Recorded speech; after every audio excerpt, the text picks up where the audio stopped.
It's time for Alamogordo Town News on Crazy Radio. I'm Anthony Lucero. When it comes to news on 95.1 FM, weather always comes first. Heavy rainfall and thunderstorms will affect portions of the south. Flash flooding is a primary hazard alongside a few of the thunderstorms that may contain a few tornadoes and damaging winds. That's mainly going to be in southern Louisiana and Mississippi. Parts of the Great Lakes and Northeast, well, a wintry mixture is expected with impacts to travel. In the Pacific Northwest, heavy precipitation continues. Closer to home, we're going to have a quiet weather day today. A fast-moving upper-level storm moves in tomorrow and is going to bring a chance for lowland rain and light mountain snow showers. The weekend is going to be dry with warmer temperatures, and that warming trend will continue to start the next week with continued dry conditions to match. We'll have another look at the weather following this news. A fire broke out in the art facility of Tularosa High School on Tuesday. As a result, Tularosa High School will be on remote learning until Monday, January 29th. Tularosa Superintendent W. Scott Lindsay publicly thanked the Tularosa Volunteer Fire Department for responding so quickly. I also spoke with Tularosa Mayor Debbie Cooksey. Fire investigators has not given us what the cause was. It caused very minimal damage. The sprinklers went off like they're supposed to. Basically, what kind of damage? Just like one little piece of a wall that was burnt. On a side topic, the mayor states that she is still seeking good police officers. Contact Village Hall for information. Two Democrats are looking to face an incumbent Republican in a deep red district. We're talking about the seat currently held by Representative John Block, Republican in Alamogordo. He's running for re-election this year. The two Democrats running against him are Ashley Myers, a 44-year-old cancer patient and survivor, as well as Steve Brockett, a 70-year-old retired small business owner. Both Myers and Brockett stated to me that they will speak to me in the very near future about their campaigns. I've also invited John Block to join us here on Crazy Radio. No response as of news deadline. The Lincoln National Forest announced yesterday that they are changing their fees. The changes are due to the increasing costs of maintenance and other requirements. A complete list of fee areas can be found on the Lincoln National Forest webpage. Keep Alamogordo Beautiful invites all this Saturday at noon to celebrate the grand opening of the brand new With Many Hands Community Garden. That's at 601 Maryland. There's going to be a ribbon-cutting ceremony marking the official start of this exciting new project. If you have any questions, 575-439-4250. The Alamo Senior Center's Valentine's Day Dance will be happening on Valentine's Day from 2 until 5 p.m. There's going to be live music by Bo Rivers. The cost to enter? $10. They'll be serving brisket, baked potato, vegetables, dinner rolls, and dessert. If you have any questions, 575-439-4150. Well, today is Thursday. Time for an inspirational moment from Pastor Lauren Noble. Good morning, 95.1 listeners. This is Pastor Lauren with our Thursday morning thought. You know, life is about being able to sit with the broken and have compassion for them rather than looking down on them and thinking we are above them. I know how to sit with the broken. I am one of those people. Life and my addictions broke me down. While I've been in recovery for over 29 years now, and life is still life, and it has its ups and downs, but through it all I have learned to not look down on others because I have been broken and looked down on by society as an addict and an alcoholic and an ex-convict, and I don't have a great financial wealth or a fantastic job, but every day I make my life the best I can and get my bills paid and I live there. But I've just learned over the years to not look down on others because we could be there ourselves someday, and maybe we are right now. Let me say a prayer for us. Lord, help us to not look down on others because at times we have been there or we could be, and we need to help us and help us to think and to help others and not think too much of ourselves and think of others as we would like them to think about us and treat us, because that is what life is really all about, being able to sit with the broken instead of thinking that we are better than them and looking down on them. Amen. If you need to, you can contact me at 575-295-1742. Until we meet up again on the airwaves, blessings to you. News from around the state in just a moment. This is Alamogordo Town News on Crazy Radio. I'm Anthony Lucero. Local news from local perspectives from local voices. AlamogordoTownNews.com. Local sports, local events, and local happenings, and more. Owned and operated by Second Life Media. We are Otero County. AlamogordoTownNews.com. Heard daily on Crazy KALH Radio 95.1. Directory Plus is the right size book. It's the book if you need a phone book. That's what just one person has to say about Directory Plus. With its red cover, features, colorful yellow pages, and lots more, it's no wonder people all over use Directory Plus. It has so much more information. You can cross-check phone numbers or addresses or pretty much anything. Look on the plus side, Directory Plus. I'm a big fan of Directory Plus. In July of 2022, Miles Delando Luciano took an air conditioning unit from a Lowe's in Las Cruces without paying. He also pointed a gun at store employees as well as a customer. He was arrested later in 2022 along with Joshua Lopez. He pled guilty to interference with commerce by threats or violence. Lopez also pled guilty. He remains in custody awaiting his sentence. Luciano was sentenced, and he will spend the next 46 months in prison. A pedestrian has been hospitalized after being struck by an Albuquerque ART bus in downtown Albuquerque yesterday afternoon. The Albuquerque Police Department states that the pedestrian was transported to a local hospital with critical injuries. No update on that pedestrian. Jacob Johns, the man shot during the Oñate statue protest in Espanola this past September, is suing the suspected shooter, Ryan Martinez, as well as his parents. Johns is seeking compensatory damages after Martinez's alleged hate-filled actions and the supposed negligence of Martinez's parents, which led to Johns getting shot in the torso. In that lawsuit, Johns claims that Martinez went to the September protest with the intent to engage violence. The lawsuit also claims that Martinez's parents were aware of warning signs and failed to stop Martinez's dangerous behavior. Martinez has been accused of first-degree murder and aggravated assault. He's being held behind bars after the judge deemed Martinez does pose a danger to the safety of the community.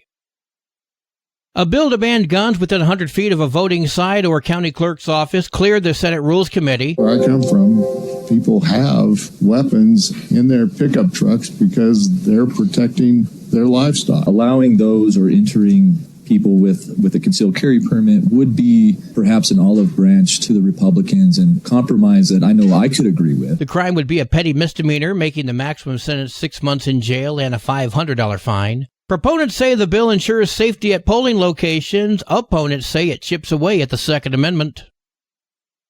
A bill to overhaul the state's education system is moving forward. The Senate Rules Committee unanimously approved Senate Joint Resolution 9, which would replace the Public Education Commission with a state school board. 10 members would be elected from districts across the state and serve 6-year terms. Another 5 members designated as state officers would be appointed by the governor with consent from the Senate. That board would then set policy, manage finances, and select a superintendent of public instruction to run the public education department. The same bill stalled in the legislature last year. The House Health and Human Services Committee was planning to tackle 2 paid family and medical leave proposals Wednesday, but only had time for one. House Bill 6 is an updated version of the paid family and medical leave proposal from last year. It would guarantee all New Mexico workers up to 12 weeks of paid time off when they need it most, following the birth or adoption of a child, the death of a child, dealing with a serious medical issue, or recovering from domestic violence, as well as preparing for military leave. All New Mexico workers and employees with more than 5 workers would be required to pay money into a state fund, which would then be used to compensate the workers on leave. The bill's sponsors say a program like this would allow an estimated 22,000 workers to re-enter the workforce, while also giving small businesses the ability to compete with larger ones that already offer those benefits. I often hear from employers, and that was in the presentations from the public, that I can't afford to have these people leave. Well, they will be leaving. So if they are seriously ill, or if they have a child, or if they have loved ones who are seriously ill, this bill provides a support for their employees so that they're more likely to return to work. That was State Representative Christine Chandler of Los Alamos. Republican lawmakers argue that it's still a big ask for businesses. And that I would tell my members' businesses that if we pass this, that there's a good chance that they will close their doors. State Representative Jennifer Jones, who represents Deming, Lordsburg, and Hatch. The House Health and Human Services Committee approved the first proposal, HB 6, right along party lines yesterday morning. They're expected to take a look at the second proposal, HB 11, later this week. Legislators are supporting chili research and development. Jason Espinoza reports from the Roundhouse. Chili is an integral part of New Mexico's agricultural economy, and according to the New Mexico Department of Agriculture, is a representative crop in New Mexico and drives tourism and other revenue-generating activities to the state. The Department of Agriculture also notes most New Mexico chili is harvested by hand. However, labor challenges hamper producer ability to cultivate and harvest chili in a cost-effective, timely manner. The development of New Mexico agricultural equipment, technologies, and plant cultivars ideal for mechanical harvest of green chili has been a priority of the New Mexico chili pepper industry. Harvest mechanization is thought to be the answer to the continuous farm labor shortage for harvesting and may also reduce production costs to remain competitive in a global marketplace. Mechanical chili harvest is more than just developing a machine to harvest the pepper, but also requires research and development of plant cultivars that will work with mechanical harvesting and de-stemming. This is part of the reason Senator Crystal Diamond Brantley introduced Senate Bill 93, which provides $400,000 from the general fund to New Mexico State University for the purpose of conducting research and development of chili harvesting solutions, and an additional $100,000 to New Mexico State University to collaborate with a statewide association to design and implement a marketing campaign for New Mexico-grown chili. For the New Mexico News Network, I'm Jason Espinoza. A new report from the American Lung Association shows that New Mexico is not doing enough when it comes to preventing tobacco use. Joanna Struther of the American Lung Association spoke with KLB. When it comes to tobacco prevention and control program funding, the state receives an F. And despite receiving $135 million from tobacco settlement payments and tobacco taxes, New Mexico only funds tobacco control efforts at 23.5% of the level that the CDC recommends. The report calls on the state to use more of their funding towards tobacco use and prevention programs. It also states that the state comes up short when it comes to ending the sale of all flavored tobacco products. New Mexico got a D when it came to the state tobacco tax rate. We also know that tobacco taxes are another way that really we call a win-win-win for the state. So what it does when we raise tobacco taxes is it gets adults to quit. It helps youth to not start or initiate in using tobacco products. It gets people to quit? Well, if that's the case, then why is this still a problem? It's not all bad news, though. New Mexico gets an A when it comes to coverage access and services to quit tobacco. We also get a B when it comes to smoke-free workplace laws. New Mexico residents have a quit smoking hotline, 800-QUIT-NOW. That hotline helps people quit smoking with things like patches and gum. Sports and weather are next. This is Alamogordo Town News on Crazy Radio. I'm Anthony Lucero. They are role models and educators. Their work requires a great deal of time and energy for very little pay. Who are these unsung heroes? Thanks, Coach. Thanks, Coach. The simple truth about education-based athletics in New Mexico is this. Without a committed team of coaches and administrators, they just wouldn't be possible. School sports, they bring out the best in all of us. This message presented by the New Mexico Activities Association and the New Mexico Athletic Directors Association. There are 34 games for New Mexico girls basketball today, including silver at Ruidoso, Corona Vaughn at Hondo, Loving comes to Tularosa. Wow! Go Lady Cats. There are 38 games for Mexico varsity basketball today. Those games include Corona Vaughn at Hondo, New Mexico Military Institute at Portales, and Tularosa heads to Hatch Valley. Wow! Go Wildcats.